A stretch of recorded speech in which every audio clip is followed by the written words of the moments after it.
Hi, guys. My name is Gianna. I work at Anytime Fitness in Kailua as the member experience manager. So my job there is essentially to make sure all of our current members as well as our incoming members have a positive experience and have the right tools and resources that they need to succeed. So today I'm going to introduce you Coach Alex and Coach Amanda, and they're two of our lovely trainers, and they are the best accountability buddies. They're super knowledgeable about their craft as well. There's two other things I do want to follow up with that Dr. Fukui did touch on slightly, but I want to elaborate on just a little bit.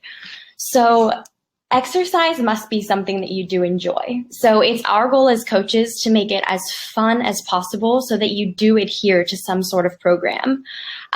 This can be walking, this can be circuit training, biking, whatever you enjoy, you should be doing. It can be challenging at times, but if you like it, if you look forward to doing it, then you'll stay consistent. The second thing is goal setting. I do think that this is so important. So if you have something that you're striving toward, you're more likely to reach it.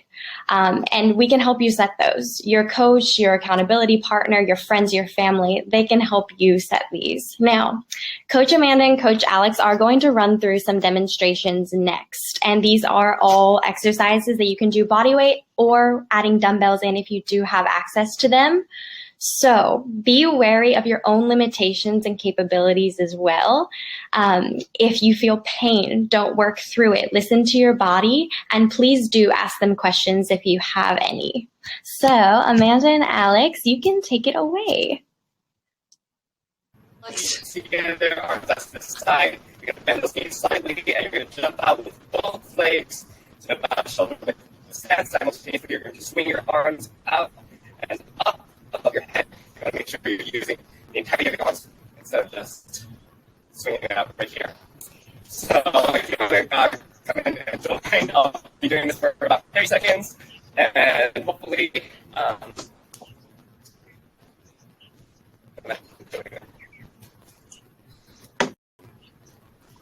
So if you need to regress this, just take out the jump and you can just tap your feet from side to side and swing your arms up and down. If you do this fast enough, you're still going to get your heart going. Don't worry about not jumping and not getting your heart rate up. This should still work for you. Okay, so that was one cardio exercise that you can do. Another one that you can do is called high knees. So for high knees, you're just hopping from foot to foot, bringing one knee up as high as you can. You can get your arms going with it, or you can just tap your hands from knee to knee. The goal here is just to jump up and down as much as you can. And then if you need to regress it, you could just bring your knees up really fast, but take the jump out of it, and it will still get your heart rate going. So if you guys want to try that really quick, we'll just do that for a few seconds. I'm just praying that my downstairs neighbors don't file a complaint here. All right, so that was high knees. There's a lot of other exercises that you can do that are going to get your cardiorespiratory system really firing off and get that going. We're just going to touch on those two today. We spent a lot of time on all of these. We'd be here all day long. We're going to do some upper body movements now.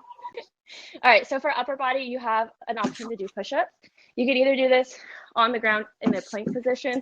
I think everyone really knows how to do push-ups. My key thing is to try and keep your elbows tucked into your side as you lower down. You can do this on the ground or with your hands elevated. So on the ground, you just be in a plank, going down and up. And then of course, to regress it, you would just have your hands more elevated. So I'm going to use my counter here. You could also do this against a wall and it will make it a little bit easier. If you do it against a wall, try and have your hands down a little bit lower. So on the counter, you could just be going down and up. You don't have to make it all the way down. Just try to lower down however much you can to stay within your own range of motion. So we're going to do a few of those. I'm just going to stick on the counter and we'll just go down and up. Let's just go for like 5. So there's 1, 2, 3, 4, and 5. Awesome, guys. Do you remember you can do that on the wall or on the floor, wherever you need to do it. The next exercise, we're going to take it down onto the ground. I have a couple different variations on this for you. I don't have a fancy name for this. I just generally call these reverse planks. So to do this one, You're going to be sitting down on your butt. Get your legs straight out in front of you. You're going to point your fingers towards your toes here, and then try to straighten your arms out. And then from here, you're going to push your hips towards the ceiling and try and look up at the ceiling as you go up. So I'll be going all the way up and then lowering back down. So you just go up and down from there. Now, if this is too much for you right now, that's okay. Just try it with your knees bent instead. And then you'll just push your hips towards the ceiling as much as you can get. You probably can't get to a full lockout where your hips are in a straight line, but that's totally okay. Just work within what range of motion you can, and you'll all be good. Okay, so those are our upper body exercises. We do have some lower body exercises as well. I'm going to keep you guys down on the ground for this one. This one is a version of a leg extension. So you might be familiar with some gym machines. If you're not, that's okay. But there's one where you sit down and you kick your legs up towards the sky. And this is going to mimic that one with body weight. And it's really wonderful. So you're going to be down on all fours. Knees will be under your hips and your hands are going to be under your shoulders. And then from here, you're going to go onto your toes. Bring your knees off the ground to a slight hover. You'll straighten your legs all the way out and then lower down back into that hovered position. So just go up and down from there. Now, if this is too much on your wrist, if you have wrist issues, you could do this on your forearms as well. So we'll go down to your forearms and you'll just go up and down from there. If you guys want to try this one a couple times, we'll just go through a few reps here. So just go down and up. If you do want to make this harder, you can add a resistance band. You could throw your feet up on a high surface. Whatever you need to do to make this challenging for the level of fitness that you are at. Okay, so there's that one. Hey, Alex. Hi, sorry about that. Okay. All right, so we're gonna. All right, how far did we get? We're on squats. Do you wanna tap in for a Quad second? leg extensions. Awesome. We did. So next up, we can. Squats. Okay, next up, let's do some squats. We're gonna hit our legs, some glutes, as well as some core. You wanna make sure you're taking a comfortable width of a stance, toes slightly pointed outward. If you're doing this without weights, you can just have your hands out in front of you. From here, you wanna make sure that you are bending at the knees, dropping your hips, making sure you keep your chest up. As you come down, you want to shoot for having those thighs about parallel to the floor, and you just want to make sure that the entirety of your feet stays stuck to the floor with the balls of your feet and your heels. Sometimes you might feel your heels coming up and lifting as you're coming down into a squat. Just stop before that starts happening. Push up through the heels and come back into the starting position.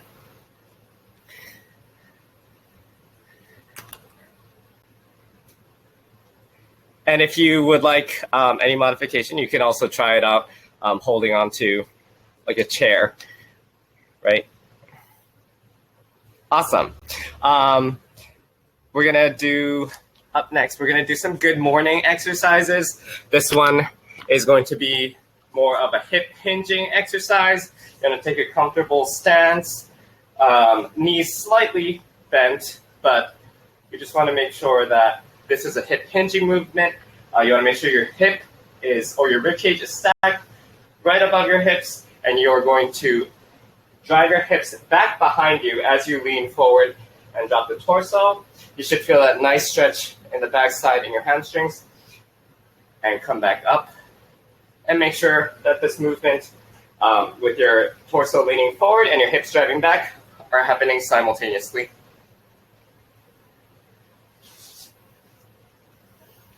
There's not really a way to modify that one. That one should be good for basically any fitness level. If you find it's too painful, your back is hurting, you're probably lowering down too far, and your back is starting to round. So just make sure you're really keeping that back flat, because it might hurt if you start going like this, and that's just not going to be fun for you. So avoid that, and you'll be good. Awesome. Next up, I want to hit some core exercises. First up is going to be a plank. You might be familiar with this, but you want to be face down on the floor or a mat. Oh my gosh. With your wrists stacked below your shoulders, like so. You just want to make sure that your core and your glutes are engaged to keep a neutral spine. And from here, you can hold for maybe 10 seconds if you're just starting out and you're not used to these planks, and resting for a few seconds before coming back up and lifting those knees again. Once you are ready for more of a challenge, you can hold it out for longer periods of time. And then if you need to regress, sorry, I disappeared for a second. I don't know if I did on your guys' end, but it freaked me out. We're going to go down into your elbows, and then just make sure you keep your hips tucked in, keep your core nice and tight. If this is still a little bit too much for you, do feel free to set your knees on the ground. Just make sure your hips aren't poking down towards the ground and you're keeping that core nice and engaged. Awesome. Next up, we have some Russian twists. This is going to hit more of our core and also our obliques on the side of our abs. You want to sit up on the floor, knees bent, leaning slightly back behind you, so we're really engaging our core. From here, you're going to turn your entire torso. You can tap either side of you with your hands. Just make sure that you're not just moving your hands back and forth, but rather turning the entire torso. And if you like more of a challenge, you can do this with a weight as well. All right, this is also one that the best way to modify is just to shorten the range of motion. So if you can't go all the way to the side, just do a little baby twist. And then eventually over time, you'll be able to work up into more range of motion. But just minimizing that should make it pretty doable for you. Also, the higher up you sit up, the easier it's going to be. So if you can't come all the way back with it, just sit up a little bit higher, work within your own range, and you'll get there. Awesome. Last up, we have some reverse crunches. Now this time you'll be lying down on the mat, knees bent. You can have your hands below your hips. From here, you got to keep your chin tucked in to keep your lower back nice and flat on the floor. From here, bring your knees up into your chest and squeeze those abs as you do so. All right, perfect. And if that is too much for you, go ahead and just lay down on your back. You want to push your lower back into the ground. We'll lift your knees over your hips, and then you're just going to alternate dropping your leg down towards the ground. You could alternatively do this trying with like more straight legs, but either of those should be a little bit easier than getting that full roll up off of the ground there. Awesome. I think those are a few different simple body weight exercises that you can all try out. Okay, so again, I want to thank Anytime Fitness Kailua, Dr. Jami Fukui, and Upro Cafe, and all of the volunteers at Breast Cancer Hawaii that helped to answer all of the questions that were coming in during the session.